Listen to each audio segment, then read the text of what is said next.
अस्सलामुअलैकुम। अच्छा जी, बाइनेंस पाकिस्तान में फिर जी बैन होगी। एज़ यूजुअल वकार ज़का ने जो है ना वो न्यूज़ लीक कर दी। बाइनेंस ने पूरी कोशिश की कि छुपा के रखें और एकदम से जो है ना इनके सारे फंड्स लेके हम गायब हो जाएं, लेकिन वकार ज़का ने जो है ना वो न्यूज़ लीक कर दी और हमारे पास क्या हुआ जी, हमें पता लग गया। अब हम सारे क्या कर रहे हैं, ओकेक्स की तरफ हमने दौड़ लगा दी है। सब दगड़ दगड़ दगड़ दगड़ ओकेक्स पे। ठीक है, तो मैं आपको समझाता हूँ कि भाई ये किस तरीके से बैन हो रहा है, क्यों बैन हो रहा है बाइनेंस, और इसके पीछे वजह क्या है। मैं आपको ज़रा कुछ टेक्निकल बातें समझाता हूँ, क्योंकि आप तो ये इस्तेमाल नहीं करते, तो मैं आपको जो है ना वो थोड़ा सा समझाता हूँ। आपको एक मिसाल दूंगा, अगर मिसाल को समझ गए, कहते हैं ना समझदार के लिए इशारा काफ़ी होता है, तो मैं आपको एक इशारा दूंगा, अगर आप लोग समझ गए तो ठीक है, ना समझे तो भाई जाने दो, कोई मसला नहीं है, चल रहा है चलता रहेगा। एक था गांव, उस गांव में ना दो नाई की दुकानें थी, बार्बर शॉप्स। ठीक है, बदगर बच्चे होंगे उनको समझा दूँ, बार्बर शॉप्स, उसको जो है ना वो नाई कहते हैं।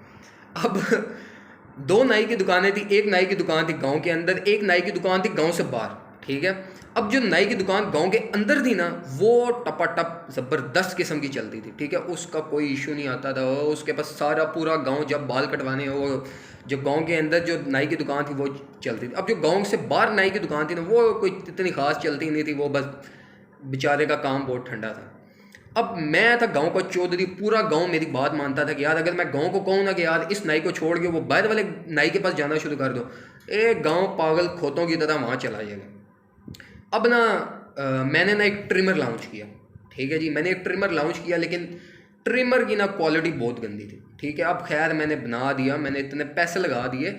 अब ट्रिमर तो बिकना है, क्योंकि मैंने बड़े पैसे लगाए हुए हैं। अब तो मैं मजबूरन बेचूंगा, चाहे जिस मर्जी का नुकसान हो, मैं तो अब बेचूंगा उसको, चाहे वो एक दफ़ा या इधर दाढ़ी के साथ लगाए तो फारग हो जाए, लेकिन मैंने तो उसको बेचना है। अब मैं जी गया, जो गांव के अंदर नाई की दुकान थी ना, मैंने उससे बात की। वो कहता है यार नहीं, मैं तेरा ट्रिमर नहीं रखूँगा, क्योंकि तेरा ट्रिमर बहुत फायदा है, इसकी क्वालिटी बहुत गंदी है, ये तो जो है ना वो मेरी दुकान का नाम ख़राब करेगी, इसका स्टैंडर्ड लो हो जाएगा। मेरा बड़ा दिमाग ख़राब हुआ कि यार ये क्या, मैं पूरा गांव का मैं यहाँ से लेके जा सकता हूँ, ये मेरी बात ही नहीं मान रहा। मैं जी ईगो में आ गया, मैं चौधरी। खैर जी, मैंने क्या सोचा, मेरे दिमाग में आइडिया आया कि यार क्यों ना वो जो नाई की दुकान जो गांव से बाहर है ना, उसके पास जाता हूँ, उसको जाकर कहता हूँ कि यार तू मेरा ट्रिमर रख अपनी दुकान में, तो मैं पूरे गांव को कहूँगा कि यार आके ना इस नाई से बाल कटवा। और गांव वाले तो बेवकूफ़ हैं, मुझे पता है कि बेवकूफ़ हैं, इनका दिमाग काम नहीं करता। इनको मैं कहूँगा ये तो आ जाएंगे इधर। नाई ने भी कहा यार ठीक है, इसका ट्रिमर जैसा भी है मैं रखता हूँ, मेरे पास तो पूरे गांव के लोग आएंगे बाल कटवाने, मेरा बिजनेस चमकेगा। और नाई को भी लालच मिली, उसने ये ट्रिमर रख लिया उसके। ठीक है जी, उसने कहा चलो मैं बीच में थोड़ा बहुत कमीशन भी रख लूँगा और मेरा काम भी हो जाएगा, इसका काम भी हो जाएगा। खैर जी, मेरा ट्रिमर वहाँ पे दुकान पे जी चला गया जी। मैंने पूरे गांव को कहा, गांव वाले अंधे फारग जाहिल थे। ठीक है जी, मैंने उनको कहा ओ जी सब ओके। पूरा गांव जी जब बाल कटवाने हो 100-150 रुपया किराया दे के वो उस नाई के पास जी जा रहे हैं। अब ये जो कहानी थी ना, इस कहानी को ना यहाँ पे रिलेट करो। अब जो गांव के अंदर दुकान है ना वो है बाइनेंस, अब जो गांव के बाहर दुकान है ना वो है ओकेक्स। ठीक है, अब मैं गया बाइनेंस के पास, मैंने उसको कहा यार मेरा एक 10 अप कॉइन है, इसको लिस्ट कर लो एक्सचेंज पे यार, मैं बिक नहीं रहा यार, मैंने इतने पैसे लगाए हैं। बाइनेंस ने कहा भाई नहीं, तेरा कॉइन ना तो डिसेंट्रलाइज्ड है, तूने सारा कॉइन जो है वो अपना मैंने एक ही वॉलेट में रखा हुआ है, तो मैं जब चाहूँ पूरी मार्केट नीचे टपाटप लाल कर दूँ, तो सारा कंट्रोल ही मेरे पास है। तो बाइनेंस ने कहा नहीं भाई, हमने तेरा जो कॉइन है ना ये नहीं रखना। मेरा दिमाग ख़राब हुआ यार, इतना पैसा लगाया है, क्या करूँ मैं इस टाइम पे, समझ नहीं आ रही। मेरे दिमाग में आइडिया आया यार, वो जो गांव के बाहर जो नाई की दुकान थी ना वो थी ओकेक्स। उसके पास गया मैं, उसके मैनेजर से मैंने बात की, उसको मैंने सारी कहानी बताई, यार ये मेरा कॉइन है, इसको तुमने लिस्ट करना है, मेरे पास 10-15 लाख लोगों की ऑडियंस है, मैं सारा यूज़र्स तुम्हारे पास ले आऊँगा। ठीक है जी, कोई 100-150 मिलियन डॉलर है जो ये इन सब 10-12 लाख लोगों के पास है, ये सारा शिफ्ट हो गया तुम्हारे पास, ओके सीन है बाबा जी, तुम्हारा कारोबार चमकेगा। उसने जी सोचा कि यार खैर है, जैसा भी प्रोडक्ट जैसा भी है ना, इस बंदे का कॉइन हम लिस्ट करते हैं, तो हमारे पास 10-12 लाख न्यू यूज़र आएगा, जिससे हम ट्रांजैक्शन फ़ी मंड के खींचेंगे। एक तो ट्रांजैक्शन फ़ी उस नाई के पहले ही बहुत थे। ठीक है, उस ओकेक्स के पहले ही ट्रांजैक्शन फ़ी उसकी एक बहुत थी, तो न्यू यूज़र आएगा। ठीक है जी, हम 10 अप कॉइन की भी ट्रांजैक्शन फ़ी खींचेंगे, बाकी बिटकॉइन एथेरियम ट्रेड भी लोग करेंगे, उसका भी पैसा बनेगा, तो हमारा तो काम चमकेगा। वो एक्सचेंज भी खुश, जो मैं था मेरा भी खुश, मेरा भी प्रोडक्ट बिकना शुरू हो गया। अब जी वो एक्सचेंज थी वो भी खुश, उसका भी काम चल गया।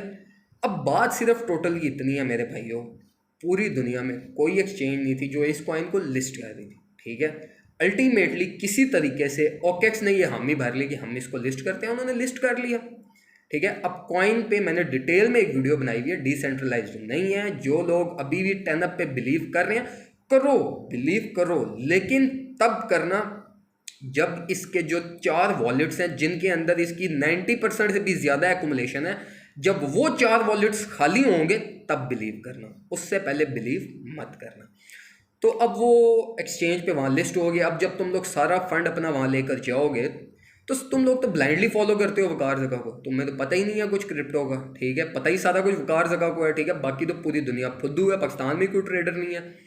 तो अब जब वो वकार जगह तुम्हें कहेगा कि यार 10 बाय कर लो, कल के दिन इसकी प्राइस बहुत ज़्यादा हो जाएगी, तो जब तुम्हें वो बार बार कहता रहेगा, जिस तरह तुम्हें 1500 पेड ग्रुप के तुम्हारे दिमाग में बिठाया गया और तुम लोगों ने मजबूर होके ले ही लिया 1500 का ग्रुप, इसी तरीके से तुम्हारे दिमाग में बार बार यही बिठाया जाएगा कि 10 खरीदो, 10 खरीदो, 10 खरीदो। तुम्हारा अकाउंट भी उस एक्सचेंज पे होगा, 10 कॉइन भी उस एक्सचेंज पे होगा। तुम लोग क्या करोगे, यार चलो थोड़ा सा ले ही लेते हैं, $10-20 का ही ले लेते हैं, कोई नहीं यार, $10-20 की खैर है, डूब भी गए तो कोई नहीं। लेकिन उसकी बिकारी शुरू हो जाएगी, 10 कॉइन बिकना शुरू हो जाएगा। तो अल्टीमेटली जो एंड ऑफ द जो निचोड़ है ना इस पूरी कहानी का, वो यही है कि तुम लोगों को फुद्दू बनाया जा रहा है। कोई एक्सचेंज ब्लॉक नहीं हो रही, कोई बंद नहीं हो रही, कोई गवर्नमेंट बैन इम्पोज नहीं कर रही। बंदे के पुत्र बन जाओ, इस खोपड़ी का इस्तेमाल किया करो। एवं ही जो है ना, वो कल से जो है ना, मुझे पता नहीं कोई 30-40 मैसेज आ चुके हैं कि भाई बाइनेंस गई, हम निकाल लें फंड अपने। कहीं नहीं जा रही मेरे भाइयों, इसका इस्तेमाल करो, तुम्हारे दिमागों के साथ खेला जा रहा है। बाइनेंस क्यों भागेगी, उसको तो पाकिस्तान से इतना बड़ा बिजनेस मिल रहा है, और गवर्नमेंट क्यों बैन करेगी। और अगर in worst case government ban भी करती है ना, गवर्नमेंट बहुत सारे कंट्रीज बैन करते हैं, ठीक है, कनाडा ने भी बैन किया हुआ है। लेकिन जब भी कोई गवर्नमेंट बैन करती है ना, जहाँ पे फाइनेंशियल सिस्टम आ जाए, तो कम से कम 6 से 7 महीने दिए जाते हैं, जिसमें आप अपने फंड्स की रिकवरी कर सकते हो, आप ट्रांजैक्ट कर सकते हो, आप विड्रॉ करवा सकते हो।